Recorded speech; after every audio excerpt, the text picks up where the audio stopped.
Las parábolas de Yeshaya 5, Matías 21 nos muestran que Elohim es un agricultor que quiere producir buenos frutos, generalmente llamados uvas.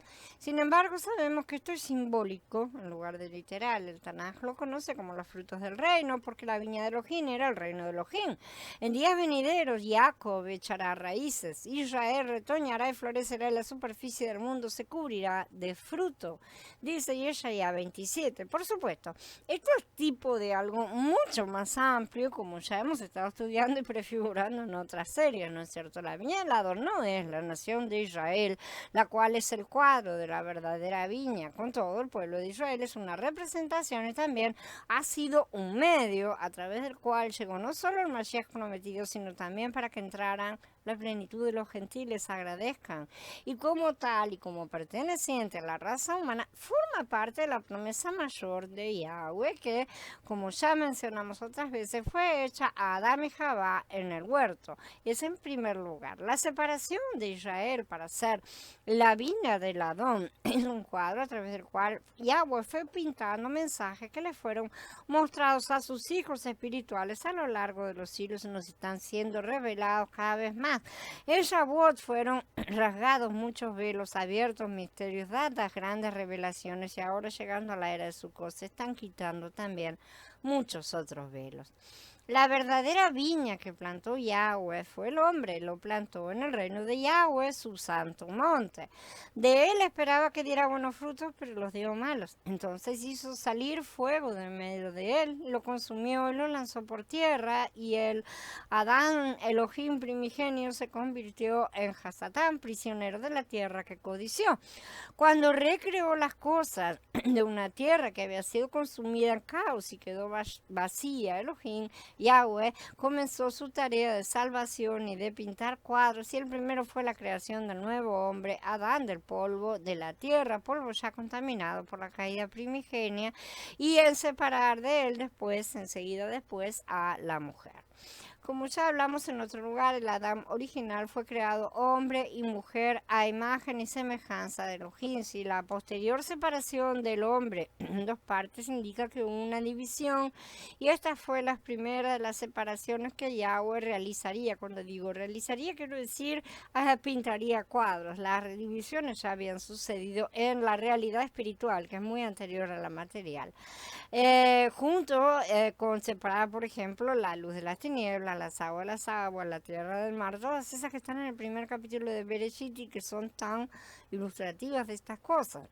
Separó al hombre en las dos partes que lo constituían como Had, y fueron creados los principios que nosotros llamamos femenino y masculino, pero que tienen poco que ver con nuestras ideas de sexo y mucho menos con las ideas sexistas. No se trata de una lucha de poderes entre sexos, sino de que existe en el universo espiritual una división entre dos partes que originalmente estaban unidas. Esto ya lo vimos y lo vamos a repetir un poco. En el mundo de la unidad, la separación es una enfermedad. En esta codicia del hombre de querer igualar su corazón al del Altísimo, Adán engendró oposición. La primera bomba nuclear del universo fue la división provocada por el hombre desafiando la voluntad de su creador y pretendiendo usurpar su lugar. De alguna manera que no terminamos de comprender, porque en nuestras mentes la oposición femenino-masculino es básicamente una cuestión sexual y no un asunto de principios cósmicos. Lo que aquí tenemos es que hubo un conflicto entre el principio femenino y el masculino, que después se separan de esa forma a nivel espiritual, sea lo que fuere que eso exactamente implique. La separación del hombre de la mujer es un cuadro simplemente que retrata estas cosas para una humanidad amnésica. Esa mujer caída, sí, que porque lamentablemente fue la parte que llamamos femenina, y no, nuevamente no tiene nada que ver con sexismo y tampoco con sexo, fue la que recibió la promesa especial. Pondré enemistad entre ti y la mujer, entre tu linaje y el suyo. Este te golpeará la cabeza y tú le herirás el talón. Porque de la mujer nacería el Salvador. Miren, la Virgen ha concebido y va a dar a luz un hijo que le ponga el nombre de Emmanuel, dice Yeshaya. Y otra vez en Matías, miren, la Virgen concebirá y dará a luz un hijo y le llamará su nombre Emmanuel, que traducido quiere decir con nosotros está Elohim. Esta es la promesa a toda la humanidad, de que la raíz serpentina será erradicada de la tierra y del hombre. Esta serpiente antigua es el principio del mal que una vez brotó del hombre, que desde entonces anida en nuestro interior, la parte que solo busca obedecer los deseos de nuestro padre Hasatán, ¿sí? Que solo quiere robar, matar y destruir. Entendamos que los cuadros pintados con nuestra humanidad son cuadros pintados para los cielos, donde observan todas estas cosas, y que por su gracia Él ha ido revelando a sus hijos en la tierra, porque el hombre mismo se convirtió en su propio acusador. Entonces fue necesario que Elohim trabajara con cautela y astucia, escondiendo, aunque siempre a simple vista, sus planes de los ojos del hombre, quien siempre procura destruirlos. Como el mayor y más perfecto jugador de ajedrez, Yahweh despliega táctica tras táctica, derrotando a un Hasatán que cree poder vencerlo, haciéndole creer que puede y así utilizando al enemigo como parte de su táctica, desviando su atención de la verdad y mostrándose débil para incitar a la serpiente al ataque. Paso a paso Yahweh ha ido venciendo batalla tras batalla, a pesar de que la serpiente insidiosa cuenta su propia historia a los oídos de los hombres que le ha sido entregado y los engaña. Para sí misma. En este plan, Yahweh levantó a un pueblo a través del cual pudo realizar tan grandes cosas que la humanidad no ha comprendido aún porque está bajo el engaño del enemigo y porque no tiene sus ojos abiertos a las cosas de lo alto. Pero Yahweh revela a los suyos de qué manera, gracias a la constante persecución de Hasatán al pueblo de Elohim, ha logrado cumplir la difusión del linaje por todo el mundo.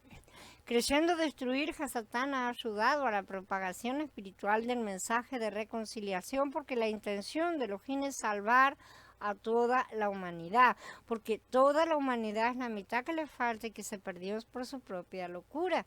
Por favor, prestemos atención a partir de ahora en cuanto a lo que he dicho que es para Israel, es para toda la humanidad.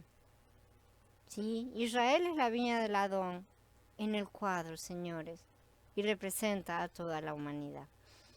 Entonces, ¿quién es Israel? Vamos a leerlo de nuevo. En días venideros, Jacob echará raíces, Israel retoñará y florecerá, y la superficie del mundo se cubrirá de fruto. Esa es la promesa. Y los que creen en las Escrituras no cuestionan este hecho. Pero muchos difieren en cómo se logrará esto y a través de quién. ¿Quién producirá realmente los frutos del reino que Elohim desea? Cuando Israel no produjo esos frutos en el Tanaj, porque adoraban a dioses falsos, desechaban su ley. Los profetas hablaban de eso constantemente. Así que Elohim los juzgó echándolos de la tierra, despojándolos del nombre de la primogenitura, Israel primeramente. Levantó a los asirios para conquistar Israel, el reino del norte, y deportar a los israelitas a Jalaj Jabor por el río Gozán y en las ciudades de los medos, dice Melahim Bet en el capítulo 17. Esta era el área alrededor de la mitad sur del mar Caspio, que es el norte del Irán actual. Israel se convirtió en no mi pueblo. Entonces él dijo, llámalo lo a mí, no mi pueblo, porque ustedes no son mi pueblo y yo no seré Elohim de ustedes. Dice Osea en el capítulo 1. Elohim se divorció de ellos. Yo noté como la rebelde Israel había cometido adulterio, yo la despedí, le di carta de divorcio, pero su hermana, la desleal Judá, no tuvo temor y ella también fue y se prostituyó. Dice Yirmeyá en el capítulo 3. Reprendan a su madre, repréndanla, porque ella no es mi esposa y yo no soy su esposo. Y que aparte ella su prostitución de su rostro y su adulterio de entre sus pechos, dice Osea en el capítulo 2.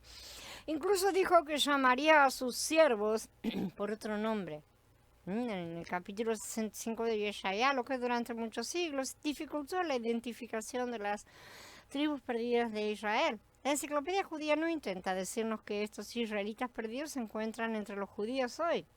La enciclopedia dice, como una gran cantidad de profecías se relaciona con el regreso de Israel a Tierra Santa, los creyentes en la interpretación literal de las Escrituras siempre han trabajado en una dificultad con respecto a la existencia continua de las tribus fuera de Israel, con la excepción de los de Yehudá y Leví o Benjamín, ¿no es cierto?, que regresaron con Ezra y Nehemías. Si las 10 tribus han desaparecido, el cumplimiento literal de las profecías sería imposible. Si no han desaparecido, obviamente deben existir con un nombre diferente. sí existe bajo un nombre diferente y no es el nombre judío. ¿Sí?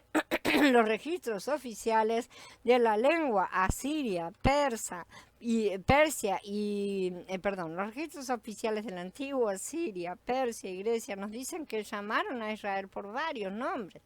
Gomer, justamente de ahí sale el nombre que es utilizado para la esposa, ¿no es cierto? De Osea, justamente, no es una casualidad. Qumri, Saka, que son los sajonas, ¿sí? Getae, cautivos, así sucesivamente. Así perdieron su nombre de Israel literalmente. Años después las guerras se empujaron a la mayoría de esas personas al oeste y al norte hacia Europa. Dado que muchos de ellos cruzaron las montañas del Cáucaso en su camino hacia Europa, se los conoció como caucásicos. Aunque la arqueología y muchos otros individuos, mucho menos ellos también, han tratado de mostrar a dónde fueron y quiénes son hoy, esto no niega el hecho de que fueron expulsados y ya no eran el pueblo de Elohim y ya no eran elegidos como tales, no en ese interín. En el mejor de los casos podemos decir que eran ex-israelitas de la dispersión. Ellos se mezclaron completamente entre los gentiles y olvidaron sus orígenes. Las ovejas perdidas se mezclaron con las ovejas del otro redil.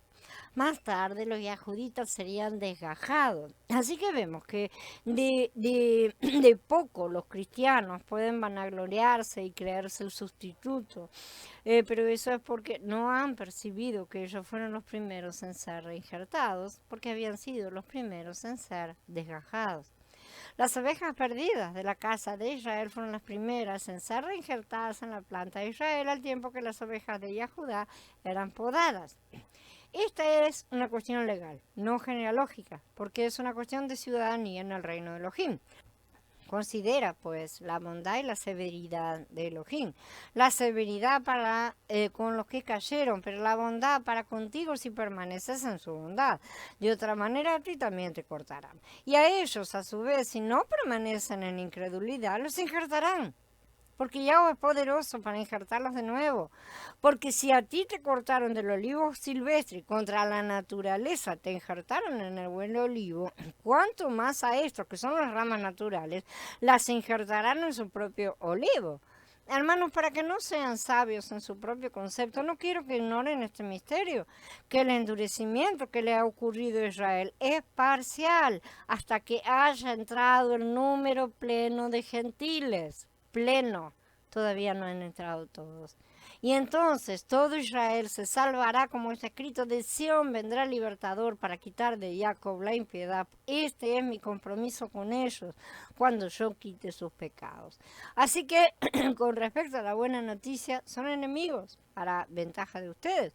Pero en cuanto a la elección, son predilectos por motivo de los padres, porque los dones y el llamamiento de Yahweh son irrevocables. De igual manera, ustedes en otro tiempo eran desobedientes a Elohim, pero ahora han alcanzado misericordia por la desobediencia de ellos.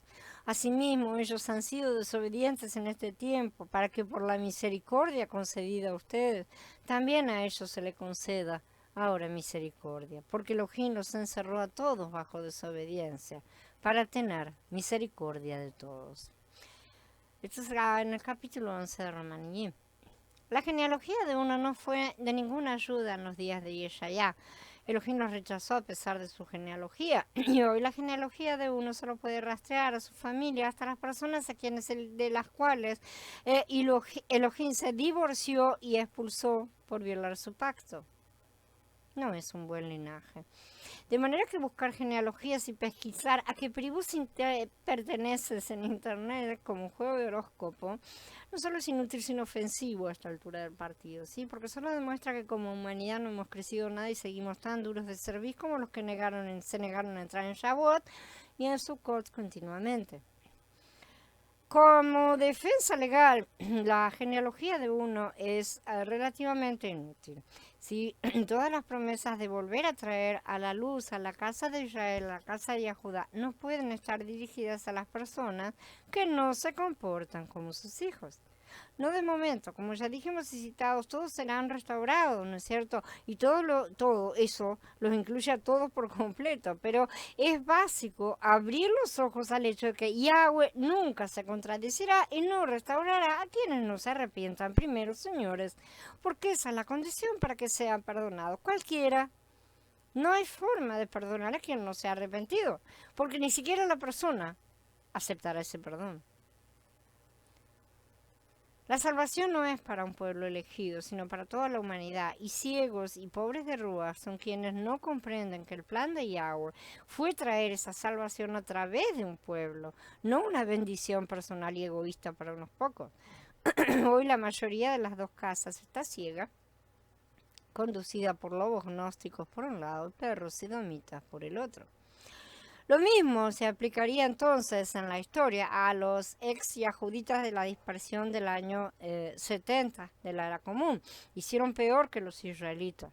Irme ya en el capítulo 3 dice que la hipócrita Yahudá era peor que la flagrante ramera de Israel, pero si la dispersión era importante para llevar la bendición a todas las naciones, ¿cómo podemos pensar que solo unos pocos regresarán? Entonces, nuevamente, necesitamos saber cómo convertirnos en uno de los elegidos de Elohim nuevamente. Como veremos, la respuesta está estrechamente vinculada al concepto de la nota de deuda. Todavía necesitamos estudiar y aprender más a fondo. La nota de deuda es el papeleo legal por el cual Elohim elige y da a ciertas naciones la autoridad para producir los frutos del reino. Por supuesto, la pregunta final es la siguiente. De todas las naciones sucesivas que Elohim eligió a lo largo de la historia para otorgarle esta autoridad, que es el pago de la nota de deuda, por la cual fueron vendidos los judíos como esclavos, ¿sí? ¿Quién lo hará realmente? Esa es la clave para entender el concepto de elección en el reino de Elohim.